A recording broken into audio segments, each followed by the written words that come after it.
O termo estrangeiro deriva da palavra francesa étranger, cuja origem é étrange, estranho, e dificilmente pode ser dissociado da famosa obra de Albert Camus, lançada em 1942. Juridicamente, o estrangeiro é a pessoa cuja nacionalidade é distinta daquela do país em que se encontra. Muitas vezes também o estrangeiro pode ser o estranho, o outro, o marginalizado, o clandestino, ou enfrentar dificuldades de integração e de aceitação por conta de sua origem diferente. Quem é o estrangeiro? De que forma a literatura pode ajudar na compreensão da questão? Como o direito lida com o estrangeiro? Essas e outras questões serão debatidas no programa de hoje, que trata do tema O Estrangeiro. Fique com a gente, porque o Direito e Literatura está começando agora.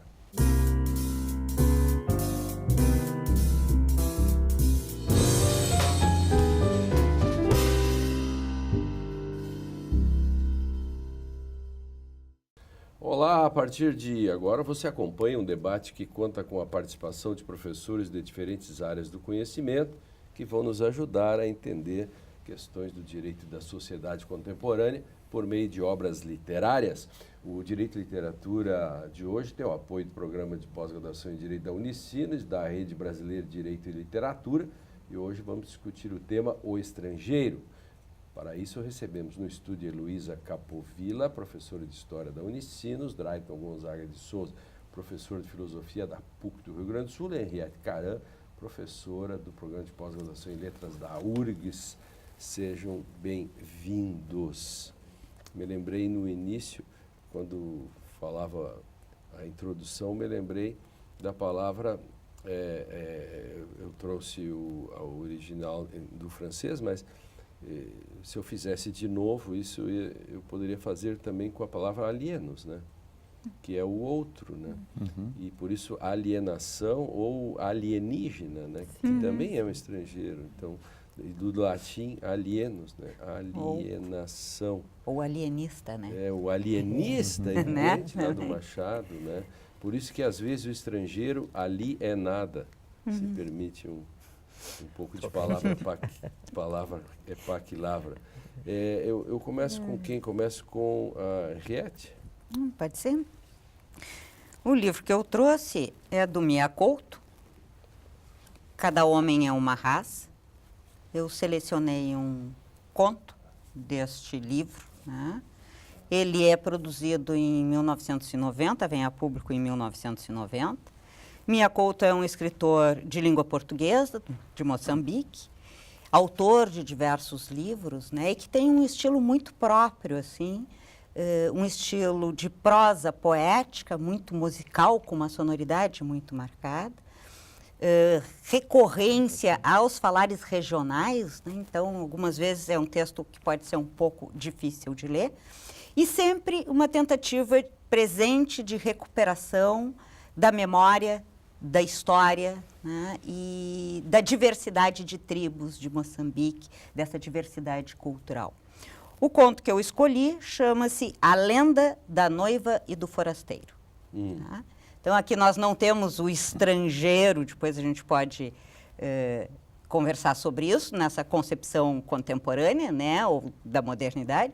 Nós temos aí o forasteiro, né, que é esse estranho, que vem de fora, vem de outro lugar, e que está inserido num contexto mais arcaico.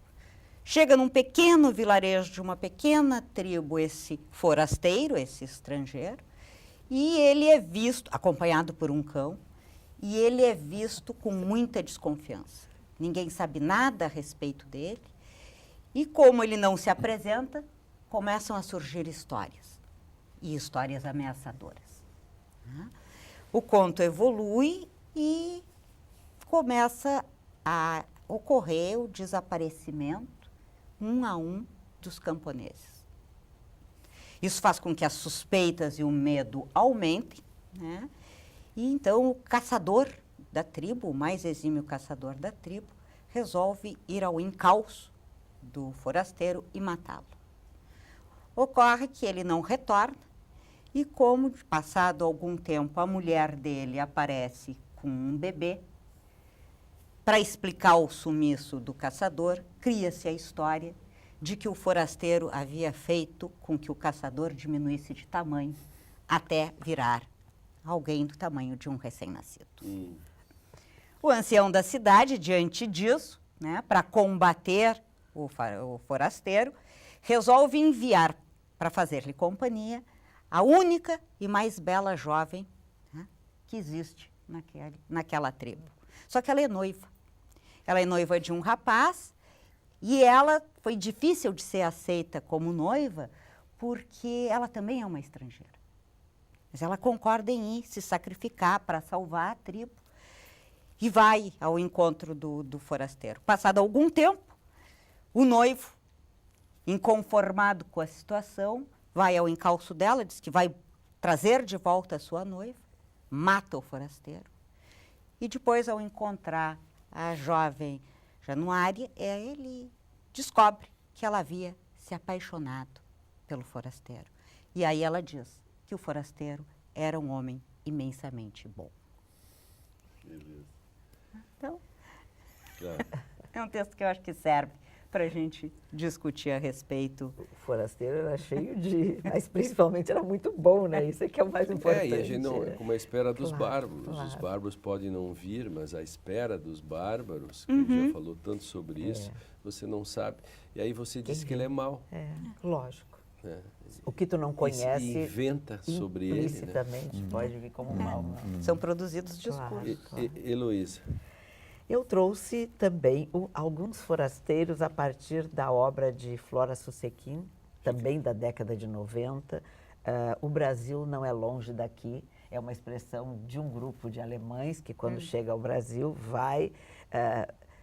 de qual Brasil está se falando, né? E das muitas histórias sobre o Brasil que eles vivenciaram aqui também, e das muitas que se escreveram.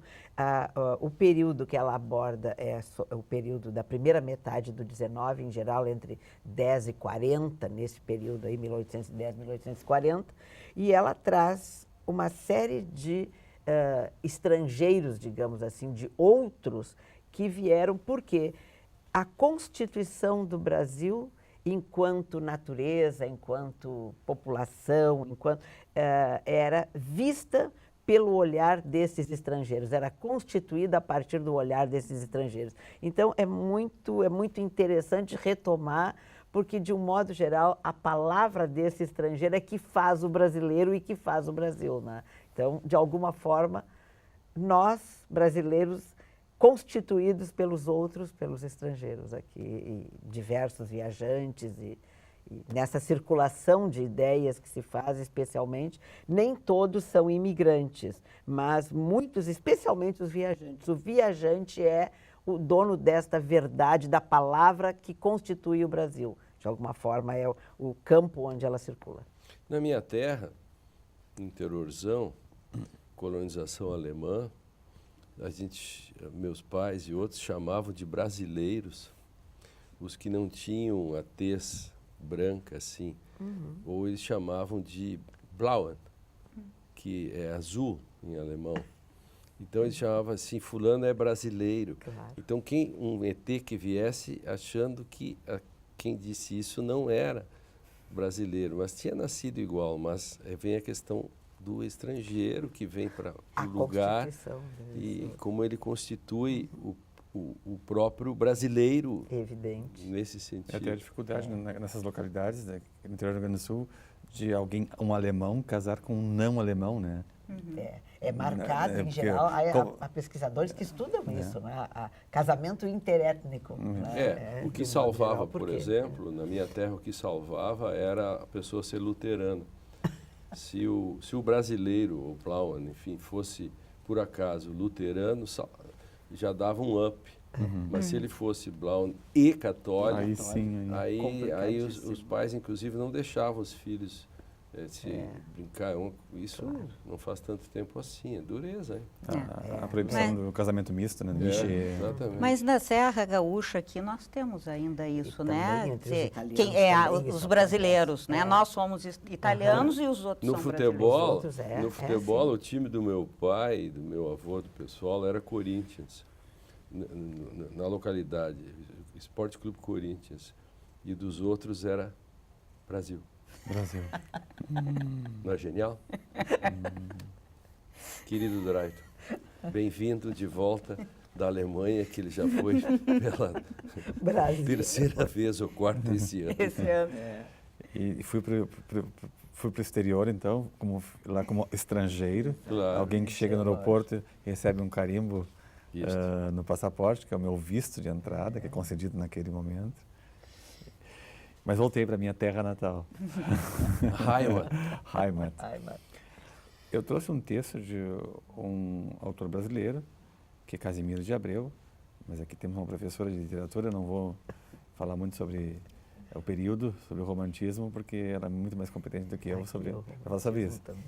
E Casimiro de Abreu nasceu em 1839 e morreu em 1860, portanto uma vida muito breve, e filho de pai português e de mãe brasileira. Então ele já faz a experiência da binacionalidade, vamos dizer assim, na própria casa. E ele escreveu um texto chamado Eu Nasci Além dos Mares. Então, há um conjunto de textos de Casimiro de Abreu que são escritos em Portugal. Ele nasce e cresce no Brasil, mas passa um tempo em Portugal. E lá ele escreve alguns textos sobre a terra natal, a terra na qual nascera. E ele começa assim: Eu nasci além dos mares, os meus lares, meus amores ficam lá, onde canta nos retiros seus suspiros, suspiros do sabiá. Claro que lembra Gonçalves Dias, lembra toda uma literatura daquela época. Ele mesmo tem outros textos sobre a terra natal. E um aspecto que aparece nele e em outros autores da época é a noção de saudade. Então, quando eu estou fora da minha terra natal, eu sinto uma vontade de retornar. E um autor alemão chamado Hans-Georg Gadamer, que nasceu em 1900 e morreu com mais de 100 anos, um texto chamado Terra Natal e Língua, ou Linguagem, porque o alemão não tem duas palavras para isso, nós temos língua e linguagem. O alemão só tem Sprache para as duas. Heimat und Sprache, então Terra Natal e Linguagem, ou Língua. De 1992 é o texto. Ele diz que a terra natal, ela permanece inesquecida ou inesquecível. Die Heimat bleibt unvergessen.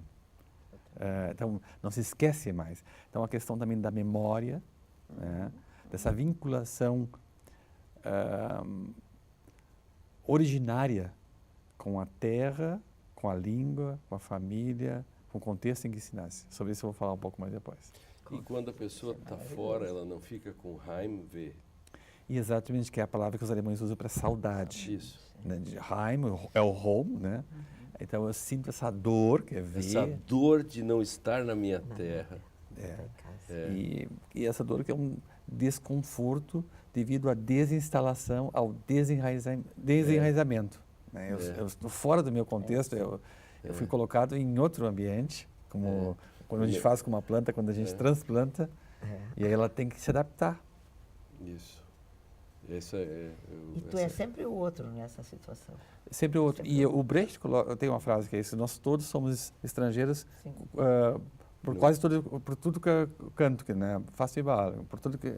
Então nós todos, de alguma forma, já fizemos e fazemos a experiência de nos tornar estrangeiros novamente, né? Basta sair do nosso país, por exemplo, mas não precisa nem sair do país. Né? Mas, por exemplo, que fica onde fica mais marcante. Né? Basta a gente se olhar no espelho. Que é um estranhamento, vamos dizer, acerca de si que mesmo. É um outro lá, né? Tem um outro lá. O Direito e Literatura faz uma pausa para um rápido intervalo. Esse belo tema, né? E na volta a gente continua a discussão Faloemos, né? Já que a Mesóclise voltou, né? Mesóclise encontrarmos o estrangeiro é o nosso tema. No próximo bloco vamos falar mais sobre esse assunto através da formação do seu conceito. A gente já volta.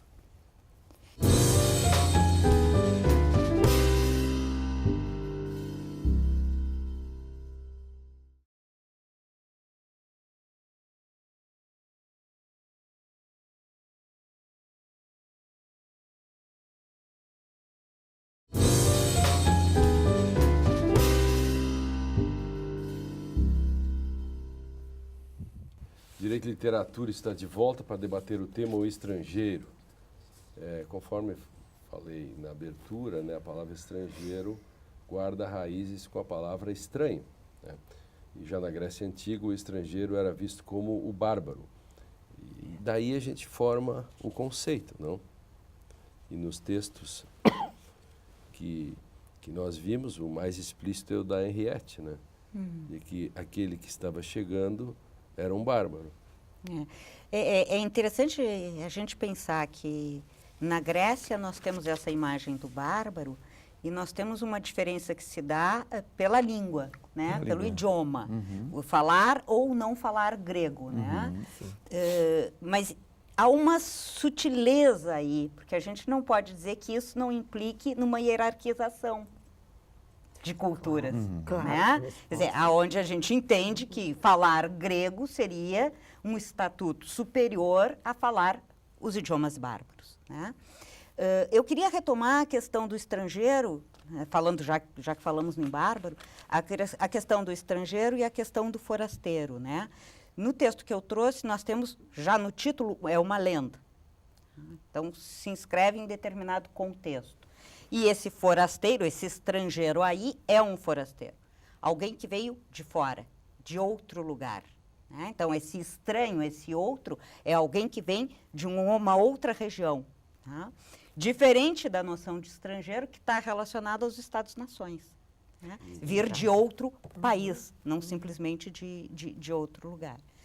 E para complementar assim, a ideia de como é que isso pode funcionar na literatura, já no texto do Walter Benjamin, nós temos os dois tipos de narrador.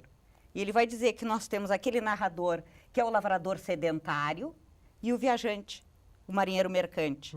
Então, aquele que permanece na sua localidade e que é visitado pelos estrangeiros e que, através da memória, recupera a história do seu povo, a história da sua região. Que é, né?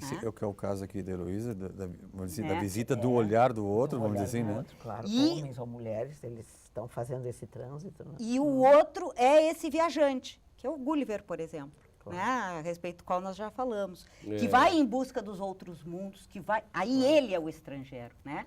Então nós temos um narrador como Reobaldo, que fala para um estrangeiro, aquele que conta para o estrangeiro aquilo que aconteceu na sua terra, e nós temos aquele narrador que viaja, né? E que aí é esse estrangeiro viajando que relata esses novos mundos. Ou aí, no caso, o próprio Marco Polo, Sim, lá no Marco Italo Polo, Calvino, é. né? Que também vai... também no- é, a própria entre his- outros, né? A própria história do Marco Polo, né? Claro. Então nós temos esses dois, pensando a partir dos narradores do Walter Benjamin. Seria um duplo movimento. Quando eu percebo, de alguma forma, o estrangeiro no meu contexto e quando eu faço a experiência Que tu falavas há pouco, da né? estrangeidade, vamos dizer assim, Exato. na saída do meu próprio contexto, Que tu vais. que eu vou. Mas aí dá para pensar que há também um jogo de passado e de futuro, de antigo e de novo, do ponto de vista das estruturas da narrativa, né? De memória e de expectativas a partir dessas figuras desses dois narradores. E a relação do estrangeiro com o colonizador? Às vezes um é o outro Era um pouco aí que eu queria fazer um corte também e fazer uma contribuição. Eu, olhando e estudando na história a parte da imigração, eu vejo especialmente esse imigrante no início do 19, especialmente os europeus vindo para cá, ele espera, a terra dele está expulsando, né? Ele é quase um outro lá na sua terra, porque ele está vindo para este lugar desconhecido. que lá está quase sem comida. Exatamente, tem uma circunstância lá que o expulsa de alguma forma. E quando ele sai daquele porto e que ele vai, o barco vai indo, e ele primeiro enxerga ainda as pessoas, depois ele vê aquele perfil das casas e depois ele não vê mais nada. Aquela terra... Para usar uma linguagem expulsou. hermenêutica, só o horizonte. Só o horizonte. Aquela terra que o expulsou, digamos assim, né, abro aspas, passa a ser Heimat, passa a ser a terra natal. Ele imediatamente, ele já tem, e é um pouco a sua fala também, né? Ele é aquele sujeito que já tem um lugar onde um lugar deixado. E ele está indo para um outro incerto e não sabido, né? Que é este aqui, que ele vai constituir muitas vezes no seu próprio olhar, é ele quem vai dizer o Brasil é assim ou o Brasil tem especialmente a natureza, né? Que é o que depois é muito ressaltado dos estrangeiros que aqui chegam, né? Mas tem esses dois lados, sim, que tu colocavas. Eu, enquanto aquele sujeito que saí e que deixei a minha terra natal, eu acho isso sempre me deixa muito,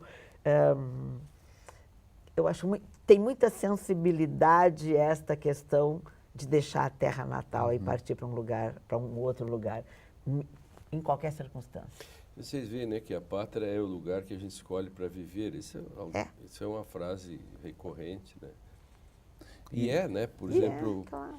pensa assim, né? O cara nasce em Honduras, né? Assim, um exemplo de um país difícil, quase inviável, né? No meio de outros dificuldades, né? Ditaduras, a democracia sempre é um problema, né? Mas o cara é hondurenho, canta o seu hino, e a relação do hino, aí, os símbolos nacionais com a questão do estrangeiro, isso é outra questão interessante, né? É interessante que alguns vão e não voltam, outros voltam, que é a contraposição clássica que a gente faz entre Ulisses e Abraão. Abraão foi e não voltou mais. Caminhou. Né? Exatamente. Ele realmente... Ele procurou um outro lugar. E ficou no outro. Ficou, Ulisses volta. Né? Então, o pessoal que trabalha com Levinas, com filosofia do diálogo, trabalha muito essa distinção. Mas eu recuaria um pouquinho e falaria da experiência fundamental nossa de constituição, nossa autoconstituição. Que o ser humano, ele é como que uma tábula rasa, é um livro a ser escrito, a consciência nossa é uma consciência vazia no primeiro momento, e ela vai se constituindo, ela vai se tornando consciência de alguma coisa, a noção de intencionalidade da consciência.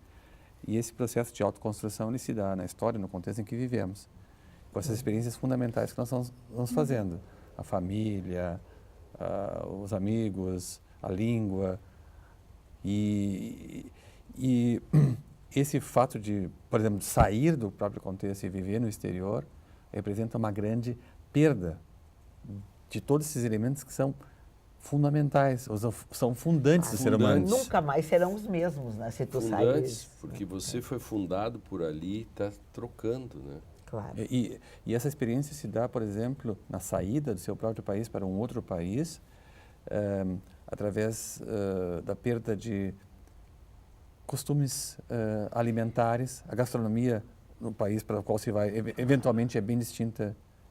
Completamente. Então, a questão de... Estou lembrando dos imigrantes. Pois é, né, a questão da própria flora intestinal Os vai ter que se jogadores de adaptar. futebol, técnicos que têm exatamente, enormes dificuldades de se adaptarem.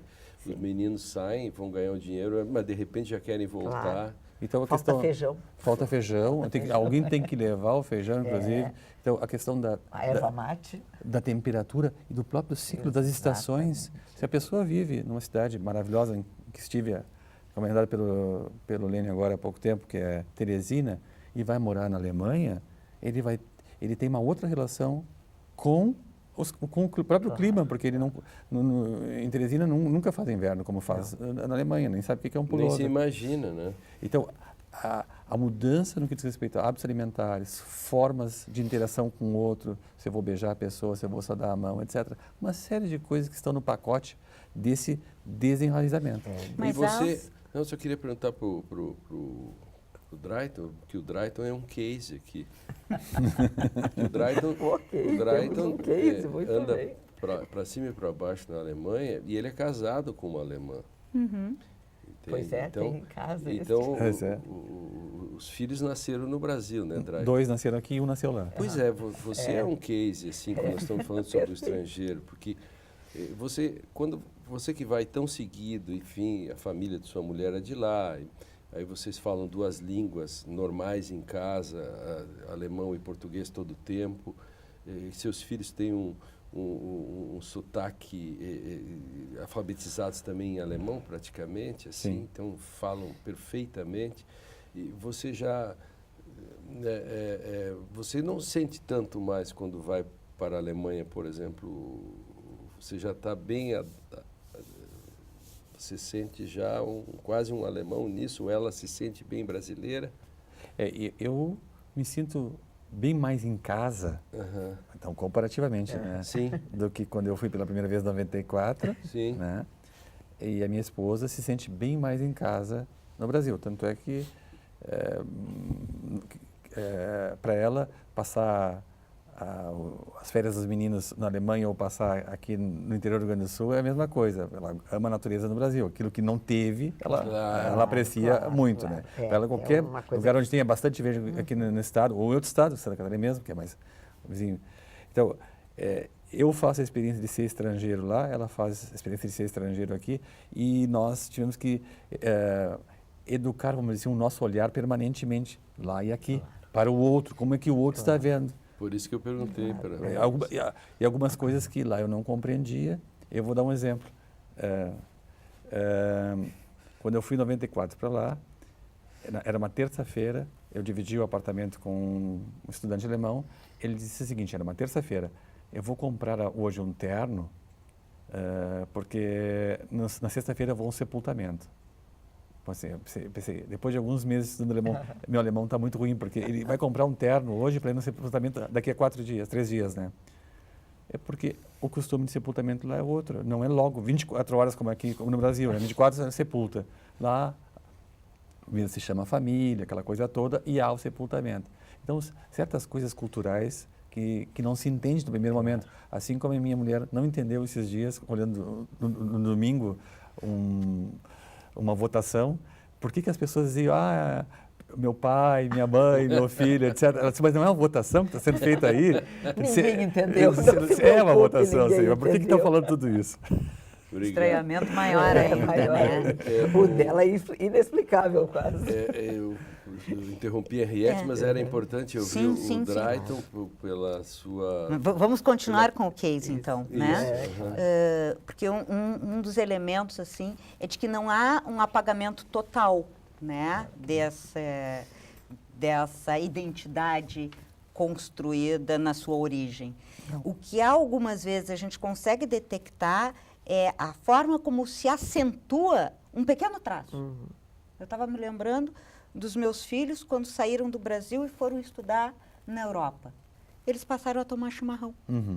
Coisa que aqui eles não faziam. E não faziam aqui. Não faziam claro aqui. Que não. né? Então, é uma forma de levar algo do fundamento. Da sua do identidade. Fundamento cultural. Não perca a sequência. O Direito e Literatura vai agora para um intervalo onde tomaremos um mate. Embora estejamos na pátria, a gente já volta para continuar a discussão sobre o estrangeiro. Vamos falar na sequência um pouco mais sobre a dimensão jurídica do estrangeiro. Não saia daí, já voltamos.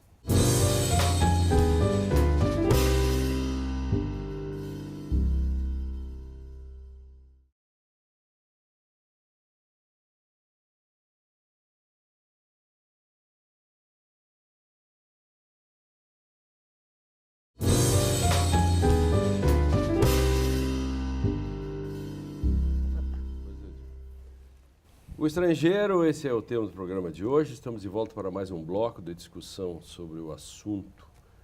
A criminologia costuma criticar a seletividade do sistema penal e a representação do outro como inimigo. O estrangeiro, né, muitas vezes ele é visto com desconfiança como inimigo, está bem nos textos e o que a Henriette trouxe. Então, não raro estrangeiros clandestinos trabalham de maneira análoga à escravidão. Vi de bolivianos no Brasil, sem direitos trabalhistas. Tem o problema da xenofobia, tem o problema europeu, agora fortemente detectável, assim, aflorando, né? São todos temas que têm a ver cada vez mais com o problema de um mundo que parece pequeno para tanta gente. né? É engraçado pensar que a globalização, que é essa abertura, né, ao mesmo tempo implica um processo de fechamento, Uhum. né? O fechamento outra ponta das disso. culturas, né? Por exemplo, em alguns lugares, a revalorização do dialeto local em contraposição a... Sim, né? Esses estrangeiros É um estão modo chegando, de, né? é um modo de se proteger. De alguma proteger forma, É. sim, e reafirmar sua exatamente, identidade. Claro. Votar como a Áustria votou agora, Que foi bem por pouquinho ali, por né? ter 31 mil votos, quase que. Isso ali é um sintoma, né? Vocês não acham? A gente vê assim os países europeus, né, com essas populações de estrangeiros formando guetos, né? E o Rosa Valon vai falar assim de que a desigualdade se mundializou, né? Ela está numa esfera mundial. Então, quem é esse estrangeiro também? Porque não é com certeza o indiano que fez a sua formação nos Estados Unidos e que Ou trabalha na Inglaterra, França. Claro que não. Né? Não. Quer dizer, não é esse estrangeiro que está numa posição profissional privilegiada. Nós estamos falando do outro estrangeiro, né? Aquele que é visto como uma ameaça de posto de trabalho, de vagas. Sim, sim. Né? E isso já Não. já ensejou guerras. É. Né? Ou Então, aqui, são- a gente pode olhar aqui propriamente. Caxias do Sul é um exemplo claro desta vinda destes africanos que estão ali, ou haitianos também, né? Senegaleses, Senegaleses, tem um acompanhamento e tem um estranhamento também. Vocês são absolutamente os outros. Né? Eles Não, estão... e o interessante é que as vagas de trabalho aí que estão sendo ocupadas não são aquelas que seriam ocupadas pela população da região. Não. Né? Então, é um discurso também que é uma falácia. É. Né? É realmente a exclusão do outro, do seu universo. Mas eu penso que nestes movimentos históricos de população, em vários momentos da história da humanidade, primeiro, nós sempre tivemos esses movimentos, né? Nós também sempre tivemos esses guetos. O outro, de um modo geral, não é um sujeito bem aceito. É sempre olhado. O teu conto, eu acho que tem uma certa ancestralidade na forma como ele está, é tribal e tal, ele mostra um pouco Mostra isso. essa coisa mais arcaica. Quer dizer, este movimento de população, e tu sempre é o outro quando tu chega no outro lugar. Até tu chegar lá, tu não é o outro. Tu é o mesmo, Acho mas que- quando tu chegas lá, tu é dito ou alemão, ou italiano, ou enfim, um outro, o brasileiro, no caso da Europa, ou agora o sírio. Tu sempre é o outro quando tu chegas lá. Agora, eu acho que o Drayton Não pode, antes. eu acho que o Drayton pode falar muito bem sobre esse jogo entre identidade e alteridade, né? Também. Como é que eu instituo um eu sem o outro? Né? Pois é impossível, no ato de autoconstituição, eu me tornar eu sem a remissão, sem a A referência alteridade. ao outro. Né? Que, o Axel Honneth popularizou algo que já está em Fichte, que é o reconhecimento do outro. A pessoa só se torna si mesmo através do reconhecimento por um outro. Claro. Né? Então, A psicanálise vai bom, também por essa linha. com certeza, né? É. Com certeza. Ou aparece também em Hegel, na dialética dos senhores escravos, os senhores escravos se constituindo mutuamente, não há um sem o outro. Agora, nesse caso aí, eu comecei a lembrar, na fala inicial do Lenin nesse bloco, a noção de estrangeiro, que em grego é xenos, aí vem xenofobia, e tem uma outra palavra que é ektros, na verdade, que é inimigo, que é aquele que é de fora.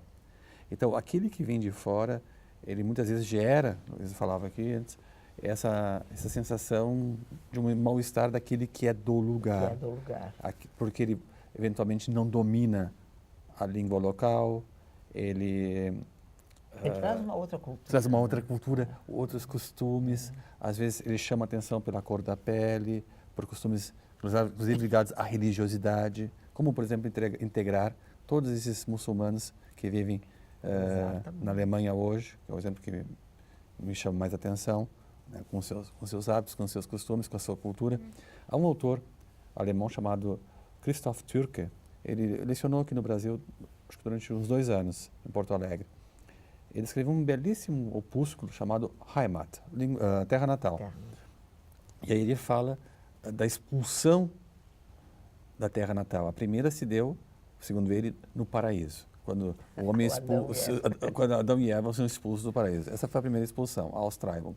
A segunda expulsão é a saída do útero materno. Eu ia falar essa. Que também é uma espécie de expulsão, o ser expelido de algum lugar onde eu estava protegido, claro. me sentia bem e tive que sair de lá.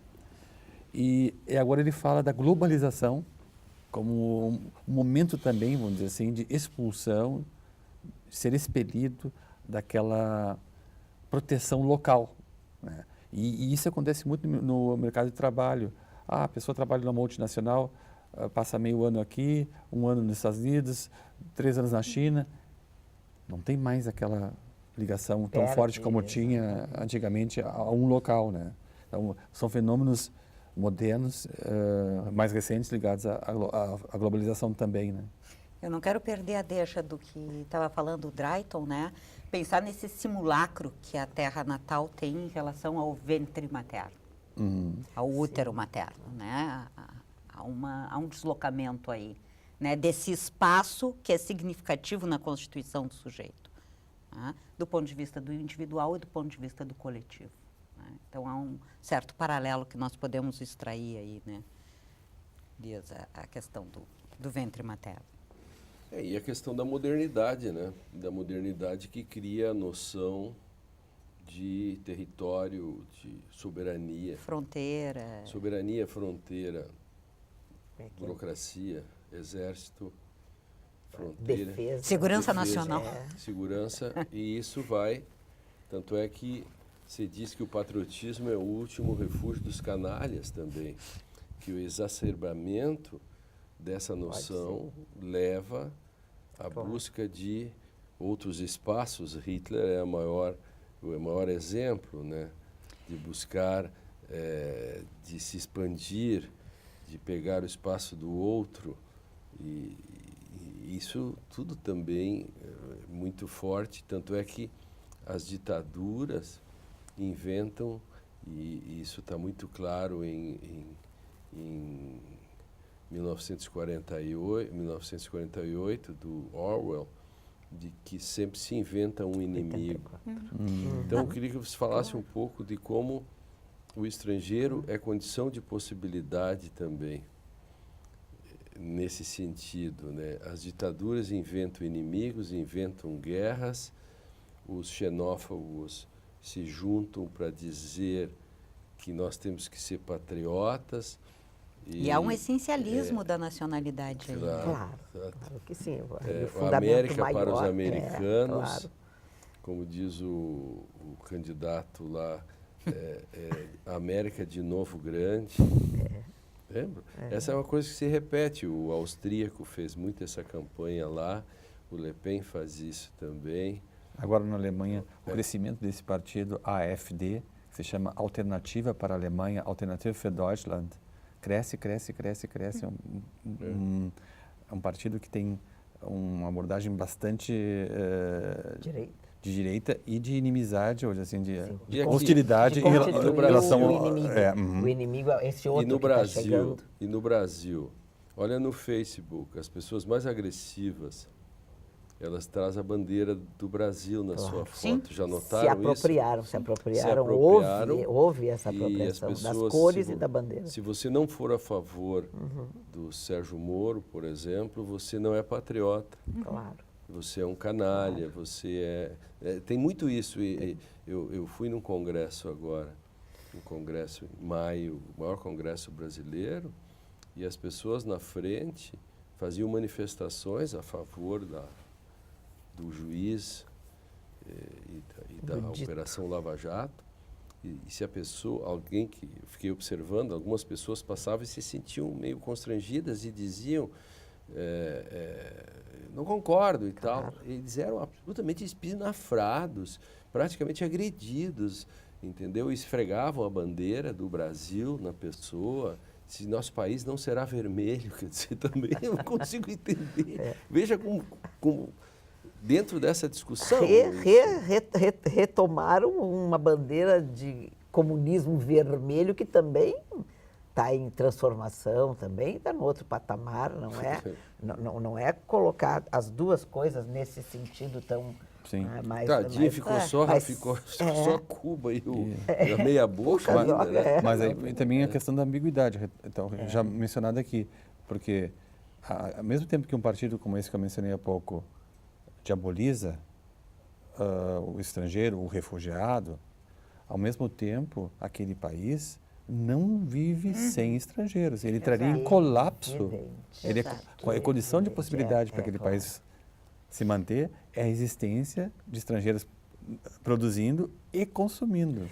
Mas aí vai de novo aquilo que a Henriette já havia colocado, quer dizer, desde que esse estrangeiro saiba em que lugar ele vai ficar. Né? Há uma categorização aí, né, dos da casa e dos outros. Né? Porque eu acho que a sua fala de que se constrói amigos e inimigos, sim, se constrói amigos e inimigos. Uma ditadura, uma revolução, seja lá o que for, que se impõe, constrói. Estes são os meus amigos e os outros inimigos. E veja a fala do próprio Bolsonaro e tal, que se assume assim, a questão ele está sempre ligado aos símbolos nacionais, ao hino, né? Se dão conta? Claro. A todo o tempo, da noção de nacionalidade. Tem um filme que eu recomendo para vocês três e para o nosso telespectador, antes de ir para o intervalo, que é uma comédia americana que diz O Dia que os Mexicanos Sumiram. É genial, porque as pessoas reclamam dos mexicanos e aí acontece que no outro dia eles levantam e os mexicanos sumiram. E nada funciona? Nada funcionou, nem o posto de gasolina, a empregada foi embora, foi um caos, a cidade não anda, não tem guarda. Aí se deram conta de que os mexicanos tocavam a cidade isso acontece na cidade de Los Angeles, imagina, Los Angeles. Já o próprio nome, né, que é um nome em espanhol. Vamos para um rápido intervalo, no último bloco a gente continua, vamos fazer um encerramento, né, um quarto bloco, falando mais sobre os desafios do tema na nossa contemporaneidade. A gente já volta.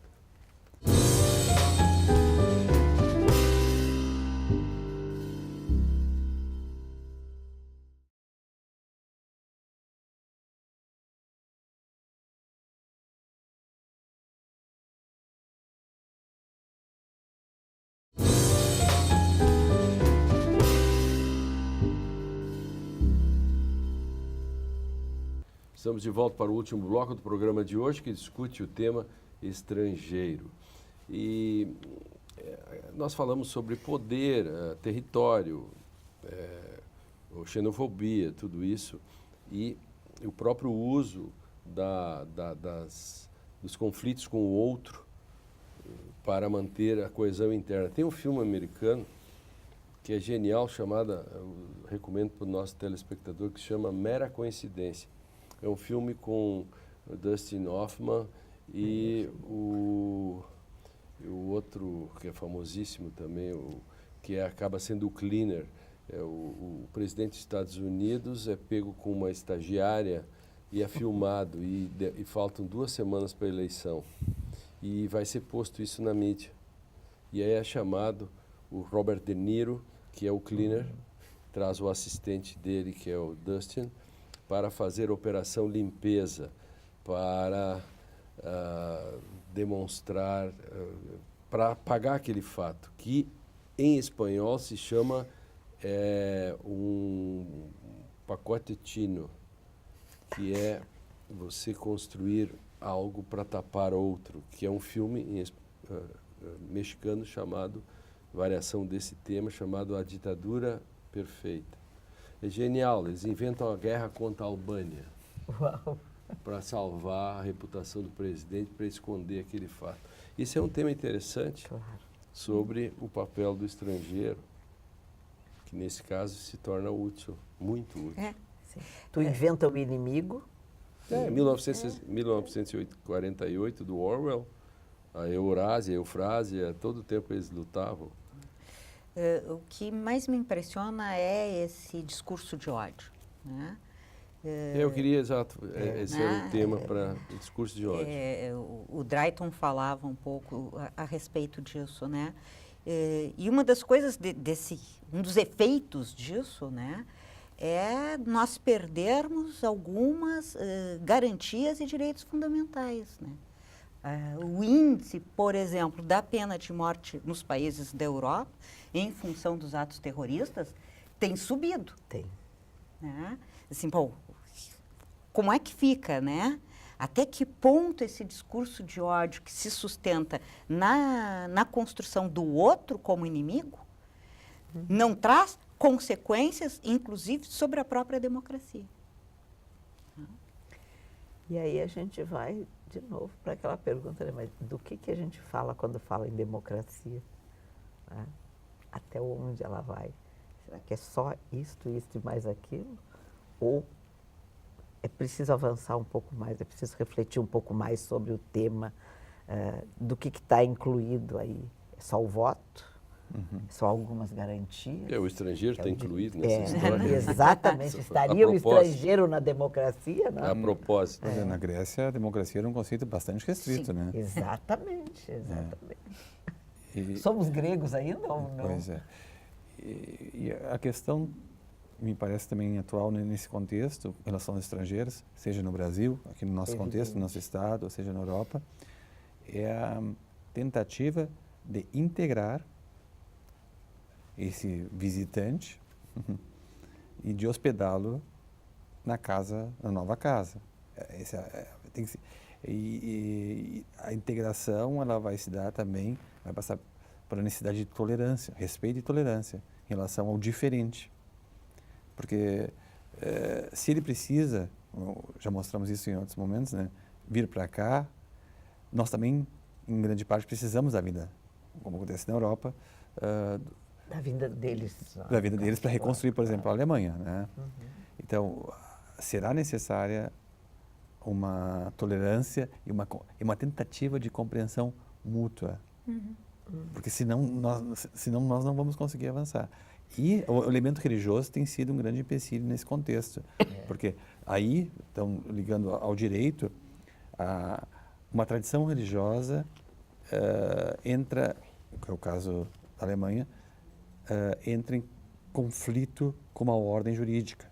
Então, certas práticas muçulmanas estão em contradições, entram em conflito com o Estado de Direito alemão. Já Então, aconteceu em Berlim, não sei se era... Até onde vai, né? Até onde avança, ou até onde essa tolerância ou essa intolerância, né, do outro lado. Aconteceu uma vez em Berlim, alguém me contou que alguém de uma outra religião, que não a religião dominante na Alemanha, que é o cristianismo, por ter sua onda ofendida, quis atear fogo no carro no qual estavam a esposa e os filhos. Isso é uma espécie de expiação, né? Mas isso não é compatível com a ordem jurídica do Estado de Direito alemão. Aí que está. Essa é uma questão interessante. Por exemplo, em que momento, por exemplo, o estrangeiro também tem que admitir a diferença? Ele vai ter que admitir. Que ele está num ordenamento jurídico. Do anfitrião. Exatamente. Essa era a pergunta final para vocês. Isso é fundamental. Claro. Porque nós Vai acentuamos... fazer outro olhar. nós acentuamos o outro lado até agora. Então, Por isso. então o que está em casa, o anfitrião vai dizer assim, bom, vocês querem vir para cá? Beleza.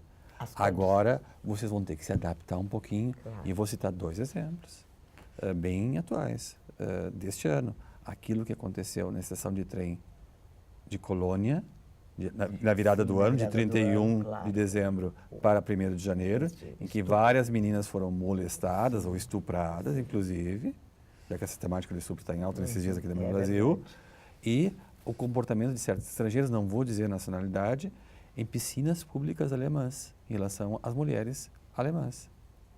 Ou seja, eles estavam na Alemanha, portanto. E que levou, inclusive, em Duisburg, que é uma cidade da região carbonífera do Ruhr, à exclusão de certos homens da piscina.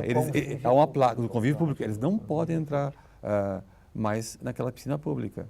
Então, esse é o outro aspecto. Eu estou na minha casa, a pessoa que vem, eu vou me adaptar a ela.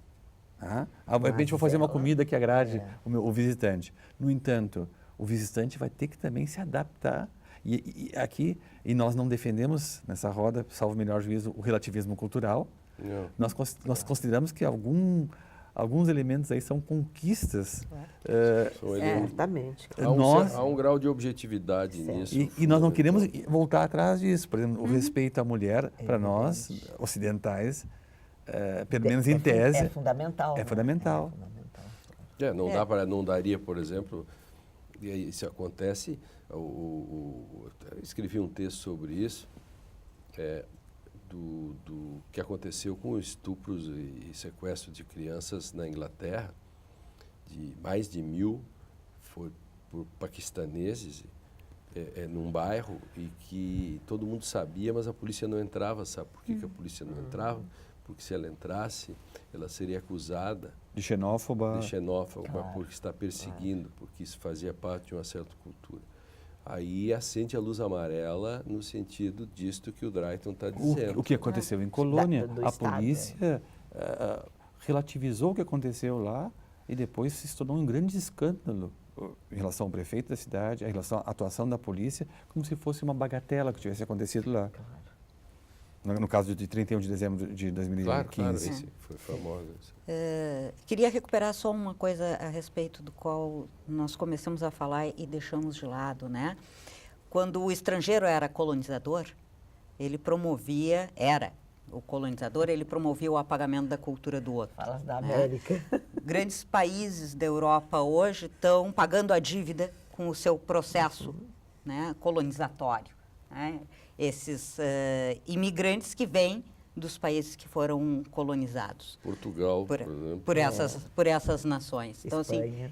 e aí há uma outra posição, há uma outra situação. Com relação à diversidade, né, nós temos narrativas plurais. Né? Nós podemos falar que nós vivemos hoje numa sociedade de narrativas plurais. Isso não significa, entretanto, que todas essas narrativas tenham uma legitimidade de expressão de um direito a ser defendido. Né? Então, nós temos que pensar em que medida as narrativas jurídicas se compõem em diálogo com essas narrativas plurais e em que medida devem ser contempladas determinadas exigências ou determinadas reivindicações. Né? Não serão todas, com certeza. Né? Então, pessoal, para fechar essa questão, que a Heloísa desse mais um fechamento com o livro, mostrando de novo o livro, que sempre é uma boa indicação para o telespectador. Né? Não é longe daqui o Brasil, né? De qual Brasil falamos? Eu não sei se é do 19 ou do 21. Pois é. Então, esse é um texto bem interessante, né? Muitíssimo. E o teu é o do Mia Couto, sobre a lenda, são vários... São vários contos, esse é um dos contos, né?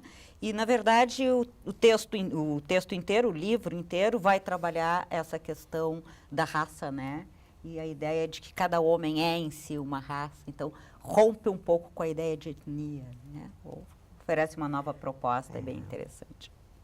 Drayton. Foi o conto, é uma página só, não trouxe o livro, do Casimiro de Abreu, que eu recomendo vivamente. Literatura nossa, brasileira. E o conto do Gonçalves dizia, Minha Terra Tem Palmeiras. Onde canta o sabiá. Exatamente. As aves que aqui gorjeiam, não gorjeiam como lá. Né? E, então, também essa expressão da ligação com a terra e da saudade da terra. Os Saudosismo. hinos, né? Os hinos nacionais, todos eles. O Rio Grande do Sul tem um hino, sirvam nossas façanhas de modelo a toda a terra. Né? E às vezes O maior e melhor, né? e às vezes Como dizem alguns. a idealização da terra natal, que na terra natal não é como se pensa que é, né? Também existe isso, né?